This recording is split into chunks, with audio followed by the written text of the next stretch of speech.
Hej Christina. Den her uge har været rimelig standard, synes jeg, i forhold til ting, der er sket. Jeg synes ikke, der er forfærdeligt meget at fortælle om. Eller det vil sige, der er egentlig sket rigtig mange ting. Nogle af dem har været rigtig, rigtig vilde, men jeg kan ikke rigtig snakke om dem endnu, fordi det er projekter, som er meget i brainstorming-fasen og ikke skal afsløres for tidligt.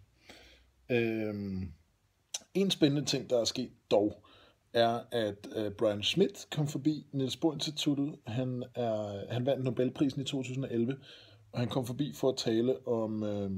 han kom egentlig forbi, fordi han modtog en pris, Niels Bohr-medaljen, og i den forbindelse holdt han et oplæg om de 3 store ubesvarede spørgsmål i astronomi. Men udover det, så blev nogle af de studerende inviteret til morgenmad med ham, og der var jeg også en af dem. Det vil du også, men du kunne ikke. Der gik du glip af noget. Det var enormt spændende at sidde og snakke med ham. Det var 2 timers tid, hvor vi bare kunne spørge om whatever vi havde lyst til. Jeg fik blandt andet spurgt, hvad mulighederne var for at skrive kandidatprojekt hos ham, og det var han åben over for.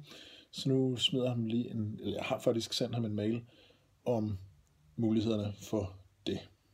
Jeg skrev min bachelor hos en, der har studeret Ph.D. hos ham, så jeg har egentlig mødt ham før, og det var ret fedt, at han, da han så mig, hilste han pænt og sagde tak for sidst, og jeg kunne godt huske, hvem jeg var. I forbindelse med et af de projekter, jeg ikke helt kan snakke om endnu, har jeg også sendt en mail til projektlederen for Voyager-sonderne. Det var lidt sjovt at smide 2 mails af så hurtigt efter hinanden til 2 så store, betydningsfulde personer, som begge 2 har skrevet historier fra mit lille kollegieværelse på Nørrebro. Så vi må se, hvad der kommer ud af det. Det kunne være ret hyggeligt at skrive mit kandidatprojekt hos Brian Schmidt.